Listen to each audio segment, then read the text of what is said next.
Y aquí hay un ejemplo claro, que es un ejemplo que tenemos del maíz. El maíz pues tiene sus orígenes, hay diversas hipótesis, diversa historia, pero indistintamente que sea Guatemala, de México o algún otro lugar de Mesoamérica, se habla que se dio origen, digamos, a través de una planta que era conocida anteriormente como el teocintle, que es la planta original del maíz. Y vean ustedes que a raíz de ese gen del maíz, ahora tenemos diferentes especies, diferentes híbridos, y lo podemos ver también ya genéticamente modificados de maíz. Ustedes se han dado cuenta que hay maíz de color blanco, hay maíz de color rojo, hay maíz de color amarillo, hay maíz de color negro, que hay pequeños, que hay grandes, que hay algunos granos que vienen de diferentes colores. Hay una diversidad de especies, de híbridos, de este tipo digamos, de especie como tal, de gen, digamos. Pero eso, ¿por qué se ha dado? Pero todo tuvo que partir de un origen. Fue el genotipo, fue el gen específico de esta planta que yo les hablaba, ¿verdad? Fue el origen, digamos, de todo lo que conocemos ahora como el sea maíz, ¿verdad? Que es el maíz común que regularmente conocemos ahora en nuestras regiones. Hay algo muy importante, ¿verdad? Que es el manejo ecosistémico para la biodiversidad. Hay unas prácticas, cuando yo hablo de un manejo ecosistémico, es seguir con las prácticas que generalmente se han tenido para la selección, la mejor selección de nuestra especie. Cuando yo hablo de la mejor selección de nuestra especie, es de que como seres humanos podemos tener en nuestras manos, seguir presentando el buen patrón de una especie de origen. ¿Y con qué voy acá? Ustedes, no sé si ven ahí en la pantalla, ven esta imagen que ven acá. Aquí hay un señor que está seleccionando los mejores granos de su cosecha. ¿Qué está haciendo él? Seleccionando la mejor materia para seguir con ese mismo gen, con ese mismo fruto. Pero ¿por qué él va a tener que seleccionar los mejores granos? Para que el maíz que tenga la próxima cosecha vaya a ser similar a este o mejor. ¿Por qué? Porque está escogiendo el mejor grano. Entonces, ese tipo de selección es la que habla el manejo ecosistémico para la biodiversidad. Otro ejemplo es el proceso de secado de la selección de semillas. En este caso es un ejemplo de la semilla de pinabete. Regularmente las semillas de los árboles, lo recomendable es que se haga en un secado en sombra, ¿verdad? Que no sea directamente en sol, porque no puede quemar hasta el cotiledón, digamos, que es el que da origen, digamos, a la germinación de las semillas. Lo recomendable es secarlo en sombra, ¿verdad? Entonces, en determinado momento, esto se da para que en determinado momento exista una mejor selección de la semilla. Después se hace un proceso muy característico en las semillas. En cierta temperatura de agua se emergen, digamos, las semillas, y las semillas que floten son aquellas semillas que no son las recomendables sembrar. Las semillas que se vayan para abajo son las que se recomiendan sembrar. ¿Por qué es esa lógica? Porque si flota esa semilla y es la que se queda hacia arriba, es la semilla que ya está podrida o hueca por dentro. La semilla que todavía tenga el cotiledón, o si son semillas dicotiledóneas que tienen dos cotiledones para poder germinar, es la que va a irse o la que va a sumergir. ¿Por qué? Porque todavía está el embrión, o sea, en este caso, digamos, vivo. Entonces, ese tipo de selección natural, ese tipo de selección, ese manejo ecosistémico que le podemos dar a la biodiversidad es importante para lograr seguir con digamos, el mismo genotipo de diversas, digamos, plantas. En este caso les estoy hablando específicamente de plantas, y así lograr preservar, digamos, el gen, digamos, de nuestras especies. En este caso hay otro ejemplo que yo creo que es algo muy importante que lo conozcamos también, que es el tema de los hongos, ¿verdad? En nuestra cultura, más que todo también acá en el área de Occidente, se acostumbra mucho el comer los hongos. Es muy importante hacer una buena selección también de nuestros hongos, porque además de que en determinado momento estos Los hongos son muy característicos de los bosques que tienen una buena nutrición, digamos, natural, sin necesidad de que yo vaya a fertilizar o que no.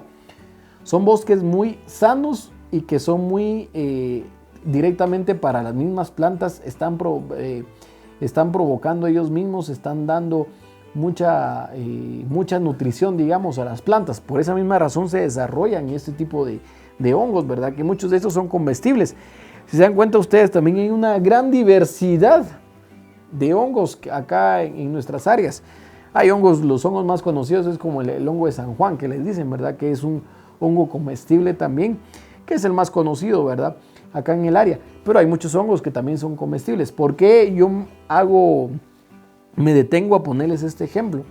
Porque ese tipo de planta, además de que nos sirve a nosotros mucho para muchas personas para la alimentación, también es un indicador de que el bosque en determinado momento es un bosque bastante saludable, es un bosque que en determinado momento también está proveyéndole a las mismas plantas, a su mismo ecosistema, una buena nutrición. Entonces, ese es el otro objetivo de la diversidad biológica, determinar los indicadores de subsistencia de otras especies que muchas veces dependen de la especie que les está favoreciendo, ya sea para nutrición, para oxígeno o para alimentación, para refugio, indistintamente de qué, pero puede servir como un indicador muy importante.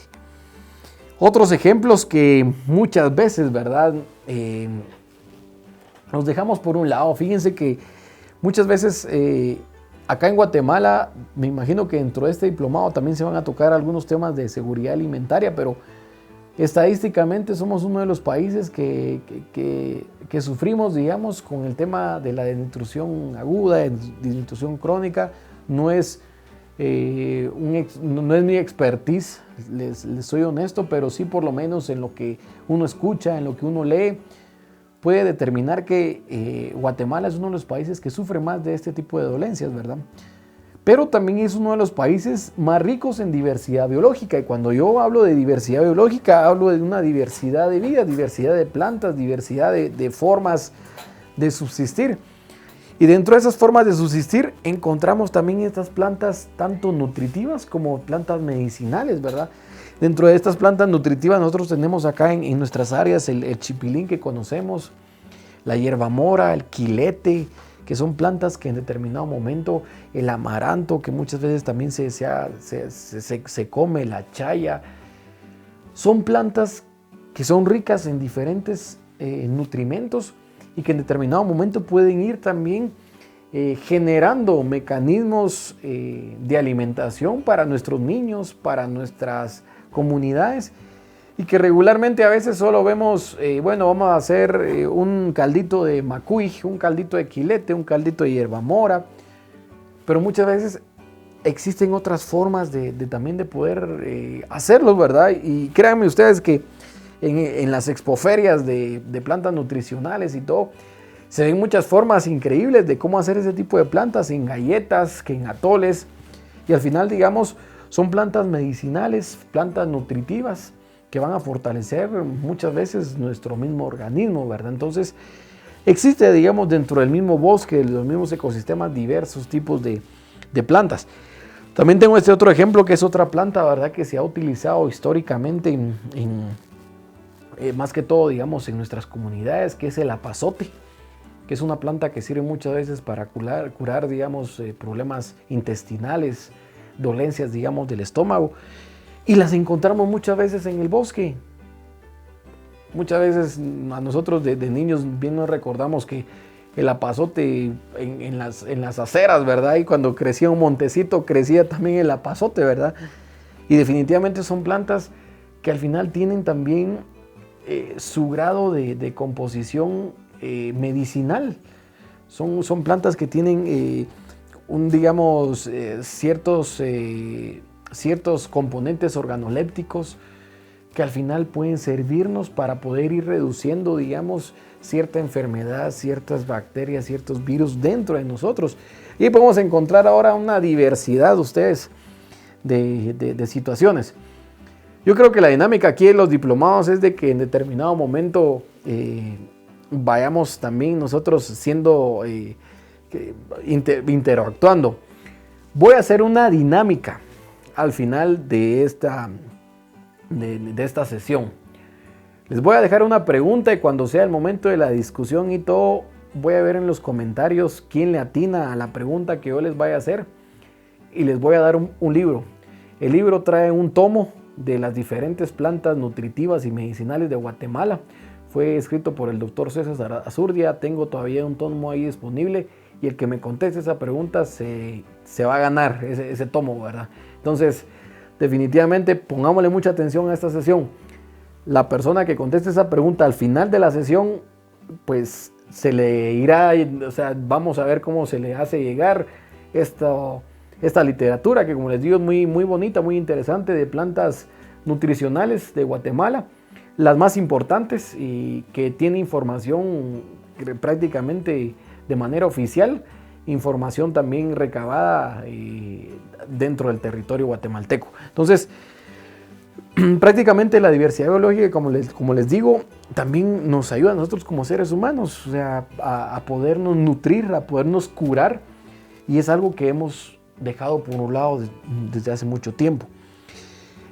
Acá en esta imagen y en su presentación a la cual ustedes van a tener acceso, van a encontrar cuáles son las áreas que tienen más diversidad en Guatemala.